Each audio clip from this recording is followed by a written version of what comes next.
Hi, I'm Steve Miletto from the Teaching, Learning, Leading K-12 podcast, a part of the Education Podcast Network, just like the show you're listening to now. Shows on the network are individually owned, and opinions expressed may not reflect others. Find other interesting education podcasts at edupodcastnetwork.com. Coming up on House of Ed Tech, episode 137, my second grader started a podcast. Strike up the band.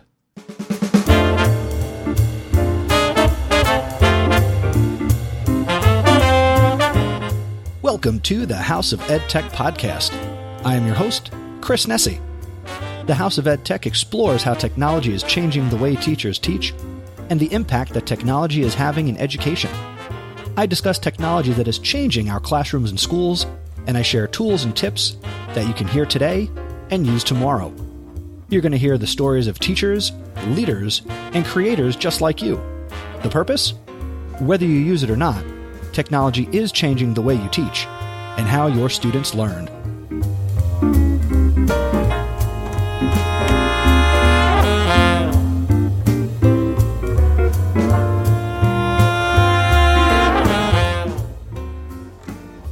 Welcome back to another episode of the House of Ed Tech podcast. I'm still Chris Nesi, and it's the middle of summer, August, which means school is right around the corner for me. And you might be listening to this, and you might be back at school, or, summer is getting ready to wind down. But I will address that in this episode's EdTech Thought. Also coming up in this episode, I've got two recommendations for the House of EdTech recommendation segment. And I've got my featured content, which is a conversation with my son Miles, who, based on the title of this episode, he has started a podcast. And I couldn't be more excited. I couldn't be more proud of Miles, but that is coming up in just a few minutes. I've also got another installment of Just Give It a Try from Khaled Al-Anchor, and Khaled also sent in some audio feedback, both via Flipgrid, and if you want to send in regular feedback or feedback for the Just Give It a Try segment, you can go out to chrisnesi.com/Flipgrid, and that'll take you where you need to go for that. The other ways that you can send feedback at any time, as I talk about at the end of every episode, but maybe you don't get to the end of the episode, which is okay. We all have busy lives. You can go to chrisnesi.com/feedback. And I've got another House of Ed Tech VIP that I'm going to introduce you to before we wrap this episode up. And as I said just a minute ago, I've got some feedback from Khaled all the way in the United Kingdom. So take it away, Khaled. Hi, Chris Nesi. My name's Khaled Al-Anchor, and I'm calling all the way from the United Kingdom. I work in education, have done for 7 years, and I just wanted to leave you guys a bit of feedback about your House of EdTech podcast. So for me, it's been an absolute dream. It really supports me on my commute. I drive an hour away every day for my job. So what happens there is I just stick a podcast on, and I listen on the way. Between that and Podcast PD, I just jump across two of them, and obviously I've got a new one, which is Get Inspired and Innovate, which is really, really interesting. For me, this whole idea of podcasting is a bit new, but equally, I think it holds so much value. I've always been a strong lover of EdTech in the classroom, especially to try and leverage student voice and opinion. I know you guys call it digital citizenship out there, but we call it just digital literacy in general. So thank you very much for your podcasts that go out. I joined at probably episode 113, which was an interesting one for me. They've all been interesting, really. I just wanted to leave you guys a little bit of feedback, and I hope that you continue to do this, because obviously I'm a subscriber and I listen to that kind of stuff. Thank you very much for your time, and hopefully I'll hear you later. I'll see you later. Hey, thanks so much for sending in that feedback, Khaled. I really appreciate it, and it will never get old to hear somebody who listens to the podcast on the other side of the world, so far away from where I create it. Never going to get old. But in your feedback, you mentioned that you came into the podcast in episode 113, which was the great social media debate that I had with my wife, Caitlin, and that was episode 113. Now, if you haven't heard this episode yet, maybe you came in later, or maybe you haven't heard in a while, great conversation I had with my wife, which you can find over at chrisnesi.com/113. And actually, I was going to wait to say this at the end of the episode, but I'll throw it in here. Caitlin will be back with me on the next episode of the House of EdTech podcast That'll be episode 138. And I look forward to having another fantastic conversation with one of my biggest supporters, if not the biggest supporter I have, and a big fan. Remember, she's the reason that I do this podcast. If you haven't heard that story, let me know and I'll retell it. But Khaled, you also mentioned that, you listen to podcasts for education, which is fantastic. And that really brings joy to my heart that people are consuming podcast content for their professional development. And you shared that you also listen to Podcast PD. So on behalf of Stacy and AJ, thank you for listening to Podcast PD as well. And thank you for sharing and, promoting and talking about education podcasting.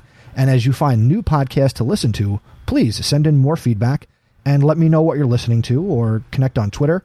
That is what makes the world go round, right, everybody? We're also going to hear from Khaled coming up in the Just Give It a Try segment for this episode. So we're going to hear more from Khaled and something that he did in his classroom and his school, and I think you'll find it inspiring. So make sure you stay tuned for that segment. Speaking of inspiring, I had the opportunity to have two separate one-on-one conversations with two nice educators. Brian Carpenter, who, as you may recall, he submitted some feedback for Just Give It a Try a few episodes ago, where he was looking for help and assistance with automating some information he was collecting from a Google form with his students. So I had recommended Autocrat, and we were finally able to connect and kind of do that and have that one-on-one Google Hangout session. It was great to connect with Brian because, again, here's somebody who lives on the west coast of North America. He is a fine Canadian, and we had a great conversation for about 45 minutes, and we were screen sharing. And I mean, that's the power of technology today. He even commented while we were talking that this type of conversation couldn't happen, at the beginning of his career or, 10 years ago, so to be able to hop on Google Hangouts and connect with people who, bring you value and be able to help people, it's amazing. So Brian got my 2 cents on Autocrat. It was a lot of fun, and I was able to make that conversation finally happen. And the other person I got to speak to is Laura Stoddard, and I'll have links to both of their social medias in the show notes for this episode at chrisnessy.com/137. But I had a great conversation with Laura, who is a 5th grade elementary school teacher, and she's interested in doing podcasting in her classroom this coming year. So I was going over some information and making some recommendations that I've talked about on previous episodes here. If you're interested in doing podcasting with your students or in your classroom, or even for yourself, the 3 episodes that I would direct you to are episodes 96, 97, and 98. And the shortcut to that would be chrisnessy.com/school podcast, where you can get all of my resources and recommendations and those episodes to help you get going in your classroom. And I shared those with Laura, and it was a great conversation. Now, if you ever want to have a conversation, please reach out. One of the things that makes me happy is helping other people, which is the bulk of what teaching is. But if you ever want to get together on a Google Hangout, just reach out. Slide into my DMs on Twitter or Instagram at House of EdTech on Instagram, and let me know, and I will do my best to make the time to speak with you, because who doesn't want to be happy doing what they do?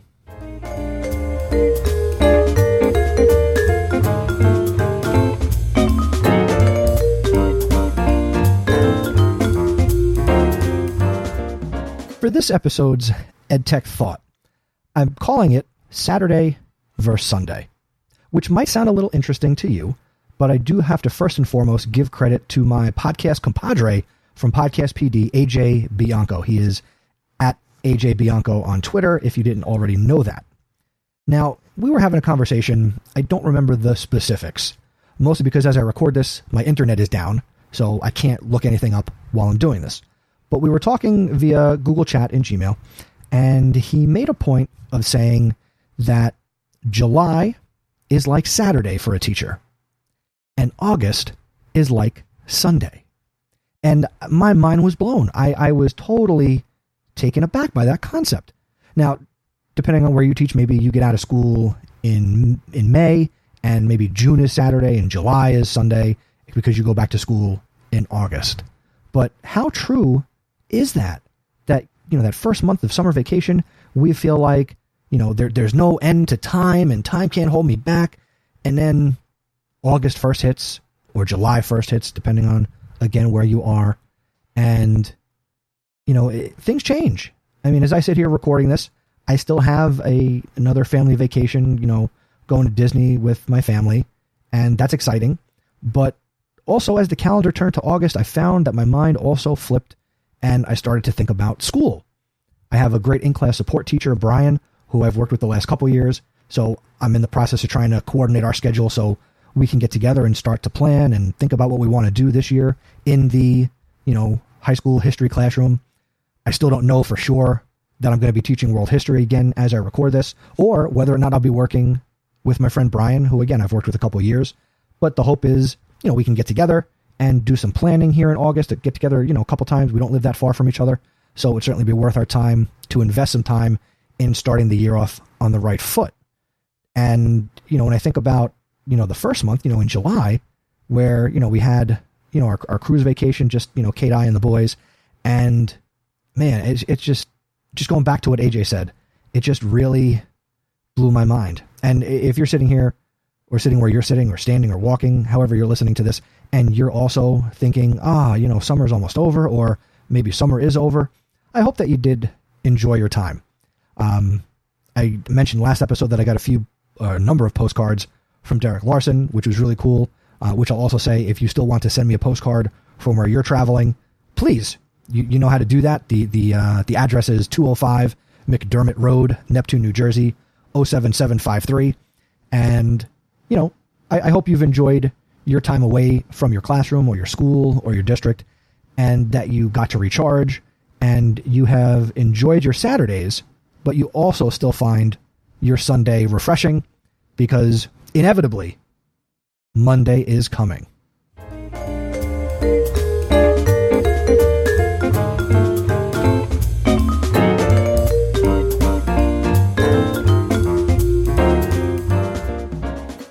And now for the featured content for this episode. Again, my second grader started a podcast. So I'm about to play a brief conversation that I had with my son, Miles, who is entering second grade this school year for the 2019-2020 school year. And first, let me just say, he's 7 years old, and my goodness, time flies. He's only 7, but I really, like most parents, it's like I really feel like it was just yesterday that I held this little guy for the first time. And now here he is, 7 years old, getting ready to enter second grade, smart as a whip. And I don't just say that because I'm his father. He really is very intelligent, and he works very hard at the things that he's passionate about and interested in. And for his whole life, he has seen me, be a podcaster and create content. And on my personal Facebook, he has done something called The Miles Show, where we'll get on video and we'll broadcast. And he's done that maybe 10 or 11 times over the last couple of years. When he has time and I have time, it's an opportunity for us to sit down here in the studio, and he gets to, play on the microphone and, be on video. And there are times where we've taken phone calls where, my mom will call in, or his other grandmother will call us and we'll talk like he's doing a radio show. And he just has a blast seeing for lack of better words, the toys that I have here to make everything that I do possible. Loves to sit at the computer. The two monitors, blow him away. And the fact that he can sit on my lap and he can be watching one thing and I can still be working and interacting with him, and, we can spend some time together in different ways, is just so powerful, to the point where now Colton, my youngest, who will be 4, just coming up here in a few days here in August, even now he, at the age of 3, was a little whiny the other day about, Daddy, I want to start a podcast. And so it's a whole process here in the Nessie house. But Miles, basically came to me and said, Daddy, I want to do a podcast. And I asked him, well, what do you want to talk about? And he said, of course, vacuums, because that's his thing, his passion. The same way I can sit here and talk ad nauseum about education and technology and how the two come together, or whatever your passion is, if it's ed tech or your subject matter, or just imagine your passion that you love the most.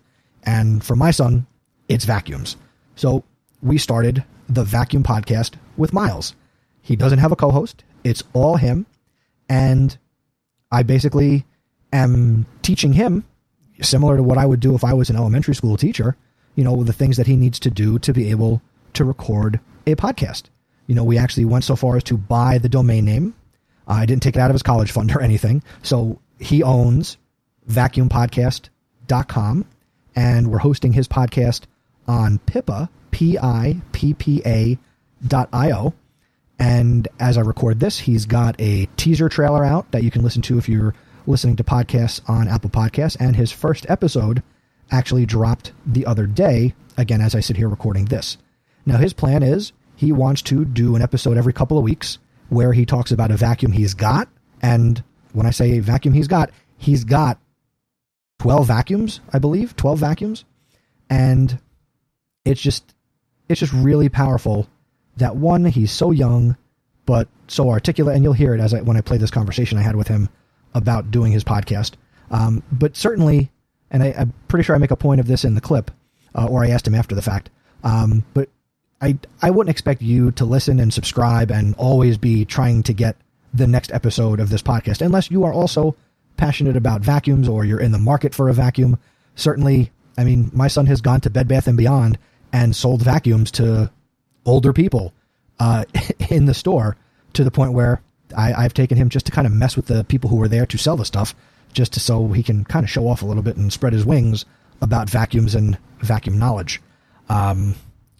But it's just a blast because I'm showing him how to use Google Docs. I'm showing him how to write a script, and we're learning research skills and how to cite our sources. And we talk about all this in the conversation. But the other big takeaway that I'd like you to get is that check it out. Go to vacuumpodcast.com, either on a computer or check it out in your podcatcher of choice. As I'm recording this, and I know I've said that a lot this episode, the only place that it's still not showing up is on Google Podcasts.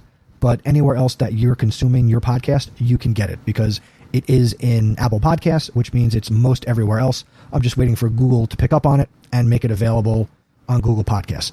But you can check it out as a tool, a learning tool. You know, if you teach second graders and you want to do podcasts in the classroom, here's an example you've got. If you teach middle school or high school or college or adults, and you have people who struggle with, being inspired, or maybe they're still afraid or nervous to take the plunge into creating content, whether it's a YouTube channel or an audio podcast, send them to this and say, here's a child who is freely expressing himself. He sat down to record his first episode, and I just set him up here on my computer. He had his script. We worked on it together. He typed a little bit. I typed a little bit. And, then I pressed record. I stepped into the background here in the studio space, and he recorded. And when he was done, he said, all right, Daddy, I'm done. And I showed him how to hit stop. And it was just really cool. And I hope you can also hear and enjoy the excitement he has. And again, that you check out the Vacuum Podcast with Miles. But here is that audio from a recent conversation I had with the little podcast host himself.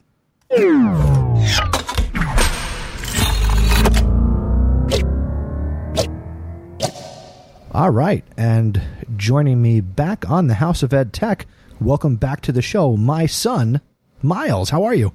Good.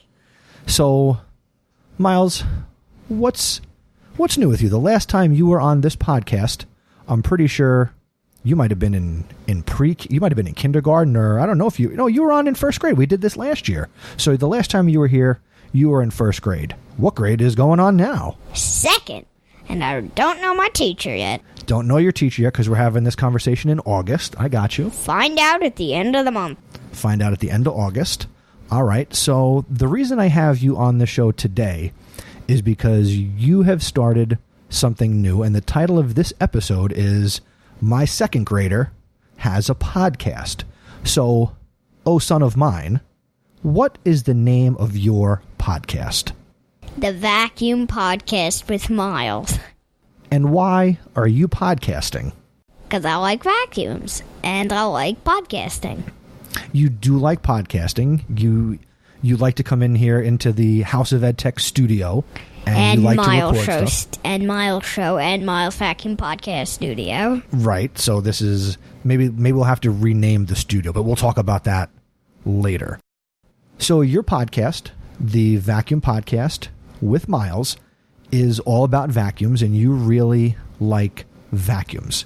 When you're podcasting, and your podcast is very young, you have a teaser out, and as we record this conversation, you have released your very first episode. Can you tell my listeners a little bit about your process? What are the steps that you did and that you're going to be doing to prepare each episode of your podcast? Gotta choose a vacuum first. Always have to choose a vacuum. So step one is choose the topic, and for your show, it's which vacuum am I going to talk about? Okay, then what do you have to do? We have to get ready in the studio, like set up. Right, we set up the equipment, but what are the things that you have to do that you talk about? So when you pick a vacuum, what in your episodes are you talking about the vacuum? Tools. So you talk about tools and accessories for the vacuum. Features. The features. Pros and cons. Pros and cons. What are pros and cons? What you really like about the vacuum and what you really don't like. Cons are what you don't like, and pros are what you really do like. And you also, if it's a vacuum you tell your story or your experience with it, right? Yes. Okay. Where are you doing some of the research? Where are you getting this information from? Amazon and Wikipedia. And we also go to the manufacturer website. Yes. Going forward, on the computer, what are you doing with this information? Typing it up on the show notes. So you're making show notes, and Miles is going to be he's using Google Docs. He can type up things he wants to say, and we're learning how to copy and paste some things. Yes. And we're citing our sources. So I believe in your first episode, at the end, you had to say where the information came from, right? Yes. What is it that you really like about podcasting? I know you like the vacuums. What about this do you like? I get to relax and do my favorite thing, talk. Right. Your favorite thing is to talk. So really, podcasting is a no-brainer. Yes. It's like I open up my head and take out the brain and throw it out. What do you think you'll learn from this process? More about vacuums. So you'll learn more about something you're already interested in. And the history of vacuums. And you'll learn the history of vacuums. But what do you think you'll learn in terms of some of the skills that we're doing? So you're going to learn about vacuums. What else are you going to be learning how to do? Typing. When you find information on a website, what do you have to do? Read it. When you don't understand something, what do you do? Ask the professional of podcasts who is right in my house to help you. So, right, with podcasting, you'll ask me for help. Yes. But as you get older and you're curious about things and you don't understand or you want to know something, what are you also going to learn how to do? Ask questions. Let me get this straight. By podcasting, you get to read about and learn about something you're interested in. You get to record it. You get to talk. You like to talk. Right now, you're making a cute face. In each episode, you're also going to be asking people to do what? What are you inviting people to do at the end of each episode?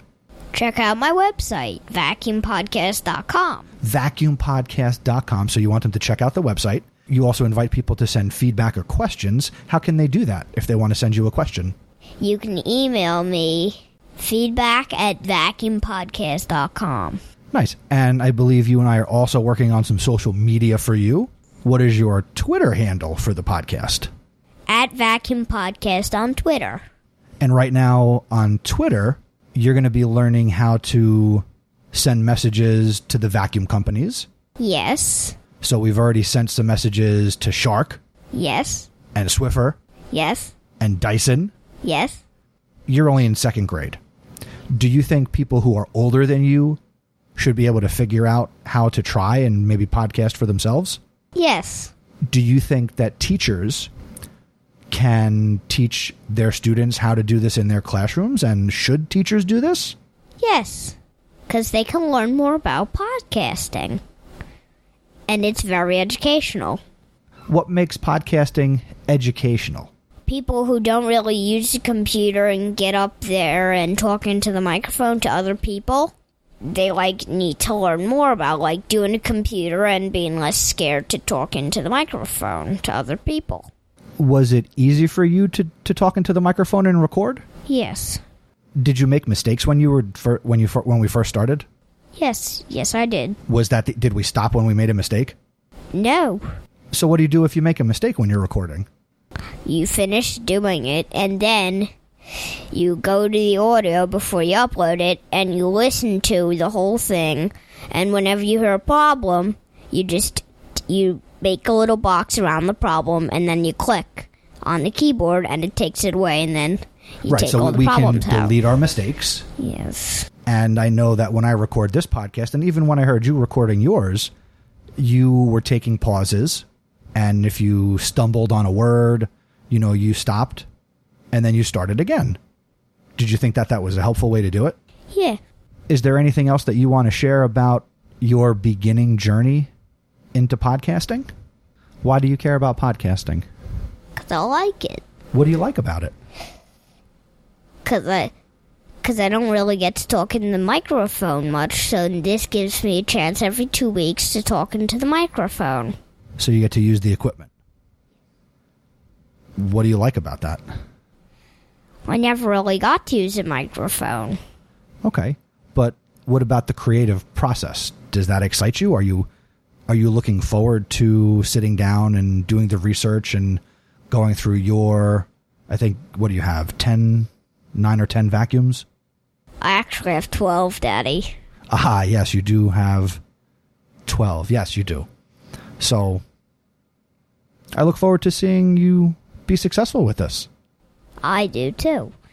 What are you hoping happens because of you having a podcast? People will ask me to review more and more vacuums. So really, this is just a whole ploy for you to have a way to talk about vacuums. Yeah. When I started this show, it was because Mommy was tired of listening to me talk about education technology. So she said, you should start a podcast. You sound like Mickey Mouse. And now, Mommy and Daddy, we don't want to listen to you talk about vacuums. So what did we do? Start a podcast. Start a podcast. I want to thank you for staying up a little bit past your bedtime to record this conversation. Now, what is your podcast website so people can go and check it out? VacuumPodcast.com. VacuumPodcast.com is the website. As we finish up this conversation, your teaser trailer is published and your first episode is out. Do you want to quickly let people know which vacuum your first episode was about? Episode 1?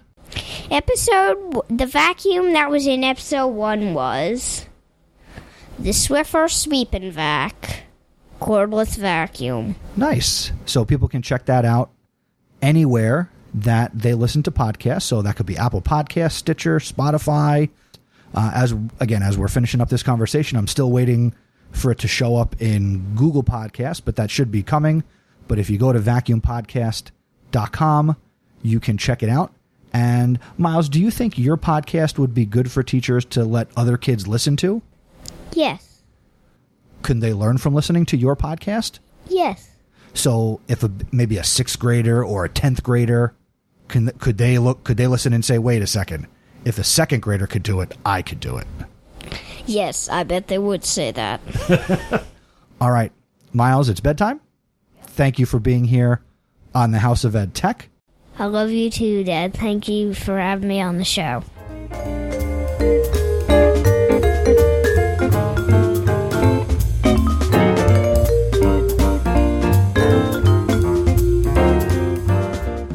So that was a blast. Again, not the longest conversation in the world because remember, he's 7. And as much as he likes to talk, he actually sometimes gets a little shy when we do stuff here in the studio. But to wrap up once again, if you're interested in this podcast because it's up your alley for something you'd like to subscribe to, again, go to vacuumpodcast.com and you can check out the Vacuum Podcast with Miles. And you can also, he did say it, but you can check out how I'm going to be teaching him how to leverage Twitter and social media at Vacuum Podcast on Twitter. And thank you, because I previewed this on Facebook and some other places, so some people have already, reached out and made comments via Twitter and have asked questions of Miles. And, of course, rating and reviewing would certainly inspire him to have me be able to say, hey, Miles, somebody from fill in the blank checked out your podcast and had this to say. So that I'm just really proud of my son. And hopefully you have found value in our conversation, and maybe the Vacuum Podcast will inspire you if you've been thinking about pulling the trigger on recording your own podcast and getting started with that, or if you're going to be doing it in your school or your classroom. Here's a great example of something you can use to maybe inspire the students that you work with.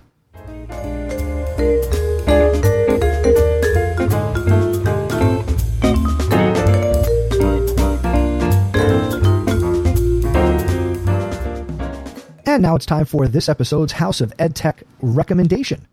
First, I have two. So the first recommendation, this is a new domain purchasing service, not new to the world, but new to me in terms of I finally dug in and took a look at it. And it is called hover.com, HOVER.com. And they are a domain purchasing website. That's the term that I'll use. Unlike domain.com that I use for everything that I have websites for, Hover doesn't do web hosting, but you can purchase domains. So your .coms, .nets, and a whole lot of other top-level domains.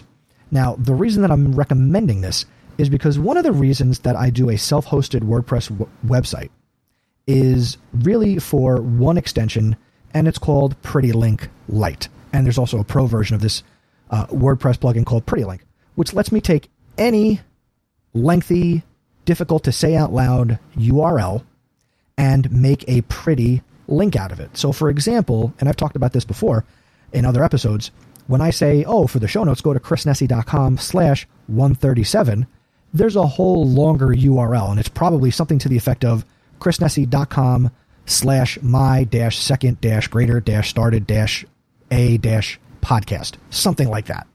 But I'm not going to say that at the end of these episodes, because then you'll never go and check it out or be able to remember the show notes. But if you knew that you're listening to episode 137, and you know that for any episode I do, if you do chrisnessy.com/the number of the episode, that's a great, easy, pretty way to link to things.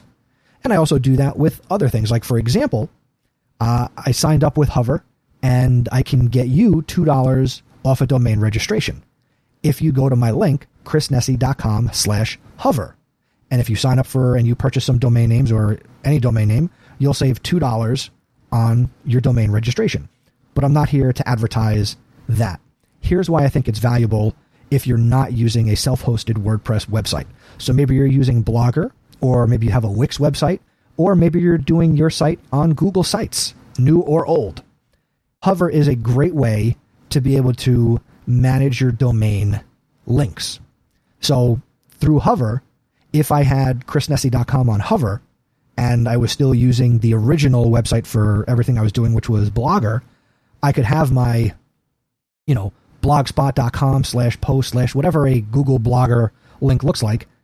And I could then go into Hover and I could say, take that Blogger link and just make it go to chrisnessy.com/whatever.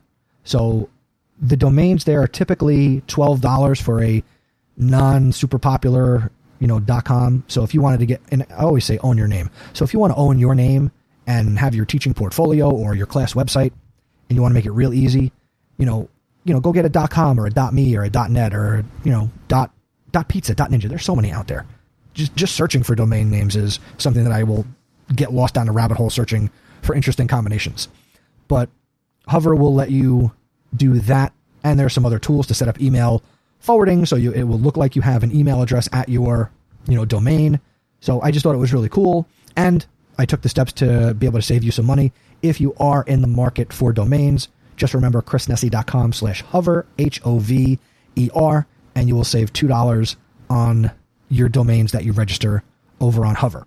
So check that out. The other recommendation I have, and I think I'm going to be trying this year because it looked really cool, and it is a Remind alternative. So if you were thinking, wow, I like Remind, but is that the only thing that's out there? I recently came across, thank you to Instagram ads or someplace that I was being tracked, I came across something called classtag.com, CLASSTAG.com, and they are marketing themselves as a completely free Remind alternative. And it appears that ClassTag gives you even more features than Remind. So I'm going to have a link in the show notes to a blog post where they compare Hover, where they compare ClassTag to Remind. So if you'd like to get that, I will be tweeting out the link, and you can also go to chrisnessy.com/137, and you can get the full text of this blog post on ClassTag's website. But I am leaning, as I sit here, I'm leaning towards using ClassTag to do all of my, teacher to mobile communication for my students and their parents, and it just seems to have some really good features that I am excited about. And of course, when I try it, I will let you know here on a future episode just how it goes.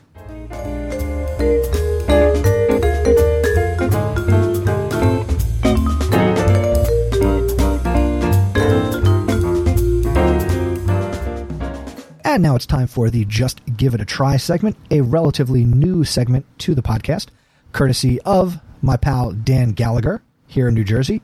And at the end of each episode, I always say using technology isn't difficult, just give it a try. And at Dan's suggestion, we have this new segment where I want to hear what you have tried in your classroom, whether you did it with success or you failed and you learned something.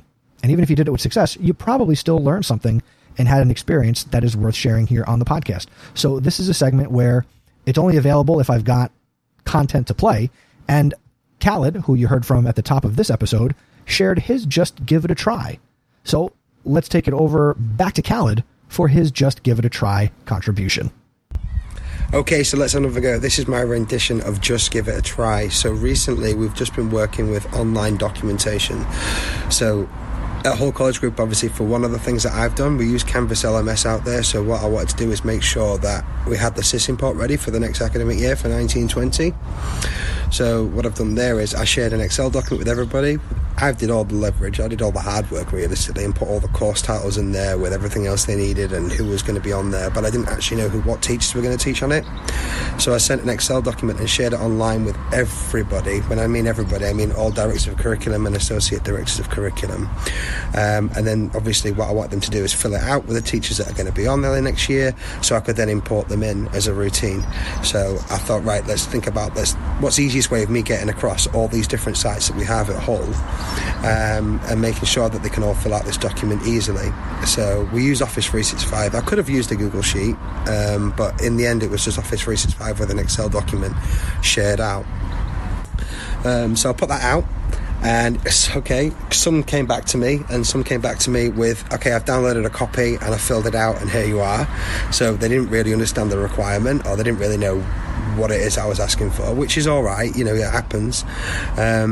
So in return, what I've done to them is I said to them, well, unfortunately, what it doing by this mean? We're going to try and work on online documentation. This is a new thing that we're going to try and implement this year. So you now have to do it with your own faculties. And then they happily did it. And a lot of people sent me emails back as well, like, how do we save it?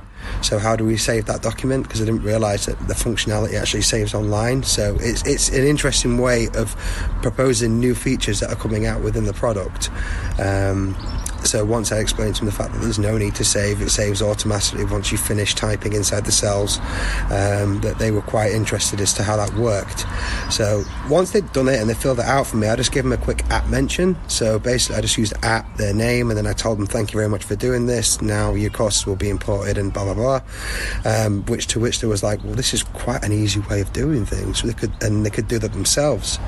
So that's my really Just Give It a Try rendition. I've done that before with my students, and equally they understood exactly what it was I was asking for. As long as you write down inside the documentation or the email that you're going to send out, or the document that you share, that these are the requirements that we want to do, most of the time, then you get 100% sort of feedback, or 100% completion of the task. So it's very beneficial and easy and a quick way of you guys getting a lot of people to organise and jump in or contribute to one single document. So that's a new thing which we'll run out, and obviously from that they've also started sharing other stuff with me in return. So they've now realised that they've got a OneDrive. They haven't just got that drive that's on the organisation or on the institute's the network drive, and they've actually got one that's in the cloud. So it starts to open a lot more questions. So just a small activity like that can open up a wider variety of technicalities which people need to understand and utilise and use, or they can understand, utilise and use. So that's one of my Just Give It a Try introductions or contributions towards this group. I would advise anybody, if there's anything you want to get or information you want to collate, that's basically very broad, and there's a lot of people that need to contribute towards it. An online document is dead beneficial in the fact that some other people as well contributed to it, and they go, oh, we've added the wrong names in, oh, we've done this, we haven't done this right, can you now do this? I could just go back in the version history. So basically one of the cool things of that is a version history is available, so I could just jump back to a version before they contributed to it and say, well, it's been cleared now, you don't worry about it. Or I could have gone in and cleared the cells myself. So it's a smart way of making sure that this is quick, easy and done, and I don't actually have to speak to anybody. Not that I don't want to, because obviously I do want to speak to as many people as I can within my role, but it just makes that task quick and easy. I said, so once it's done, let me know, give me an app mention back in return, so they can realise they could use the app mention function, and that is pretty much what I've been up to. Thank you very much for your time, and I hope this really helps everybody else outside there in the House of EdTech world. Thanks, Phil. Khaled, thank you so much. First, again, your feedback was fantastic at the top of the episode. I really appreciate that. That puts gas in my tank. And you're just give it a try. Certainly the idea of crowdsourcing and the idea that, we are better together. Certainly it helped you in this case, and it benefited the teachers that you work with. And I think that's a great lesson to take away from what Khaled shared is, if you take on a big task or you want to become more efficient, certainly something many of us take for granted is the idea of sharing a document and collaborating on a document. We talk about collaborate, communicate, create, and think critically and promoting those things in our students.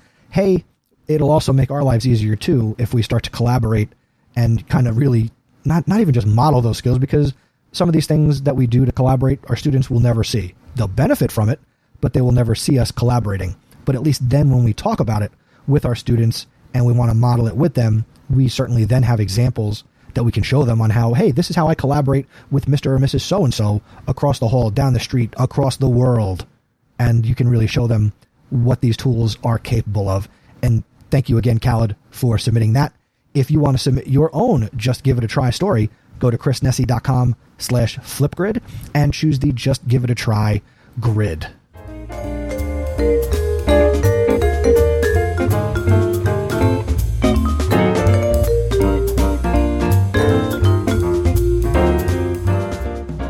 And before we step out of your ears for today, the House of EdTech VIP. Here's another great New Jersey educator who I'm proud to say I've been able to hang out with a couple times, and I'd even go so far as to say that we're pals. So I want to introduce you to Larry Zuarez. He is at Larry Zuarez on Twitter. That is LarryZuarez. He also has a YouTube channel, youtube.com/techcoachz. And he's got his website, ZuarezCoaching.com. There will be links to all of that at chrisnessy.com/137. But Larry is an instructional coach. He's an educator, teacher. He's a leader. He's a learner. And he's a thought partner. Larry is committed to excellent instruction for all learners, students and adults alike. And he does his damage in education in Pemberton, New Jersey. So make sure you get out to Twitter, follow Larry on Twitter, tell him Mr. Nessy sent you, and make him a part of your professional or personal learning network or family or whatever acronym you want to use. But make Larry a part of your learning, because he's got a lot to share, and he, like a good coach, is always willing to listen and learn from other people. Thanks, Larry. You are a House of EdTech VIP.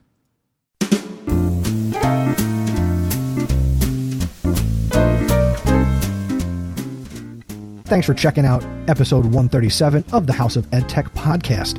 I am so thankful that you decide to make this part of your anywhere, anytime professional development, wherever you are in the world.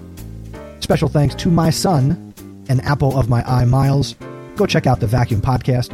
It is vacuumpodcast.com and also on Twitter at Vacuum Podcast. And I'm certain he would love to hear from you and get your feedback. Keep the conversation going, whether it's podcasting or other aspects of education technology. I want to hear from you. Let's connect. Let's be friends everywhere I am or you want me to be. The resources for this episode, you can find them at chrisnessy.com/137. And if you want to send me a message about anything, go to chrisnessy.com/feedback. Now, if you enjoy this podcast, thank you. I put in a lot of hard work, and many of you tell me that. So I'm always continuing to put in the hard work. But if you could do something for me that does not take a lot of effort, tell somebody else about the House of EdTech. Let's grow this thing. Let's blow this thing up and get lots of people listening. So many of you do a great job, and you may have shared it on Twitter already, but I'm asking you, share it again. Share it again for the first time. Use the hashtag House of EdTech on Twitter. Tag me at Mr. Nessie. We're connected already, and if we're not, hey, what are you doing? Let's be connected. The other thing that you can do, if you are so inclined, you could also become an awesome supporter of the House of EdTech. My awesome supporter program is powered by Patreon.com, and Patreon lets a listener like you support a creator like me. Thank you to all of my awesome supporters: Anthony Arnault from the New Teacher Podcast at newteacher.org, Eric Kurtz from the Control Alt Achieve Podcast. Find his podcast and his writings at controlaltachieve.com. Dan Gallagher. Find his writing at gallaghertech.edublogs.org. Carlos Garza, the Mr. G from the Aced Tech Podcast. Find that out at aced.tech. Peggy George recently had a birthday. Happy birthday, Peggy, from Classroom 2.0 Live. Jen Giffen from Shooks and Giff, the podcast. You can still find that at bit.ly/Shooks and Giff. Jeff Herb from InstructionalTechTalk.com. Mike Messner at TeacherMike72 on Twitter. JP Presevento, jpprez.com. Lynn Smargis, Scott Titmus, and Kyle Wilcox. Thank you guys for all your support. Go to chrisnessie.com/awesome if you want to be awesome. The next episode is going to be 138. It's going to be August 18th, and I'm bringing back my wife, Kate Nessie. Until next time, using technology isn't difficult. Just give it a try.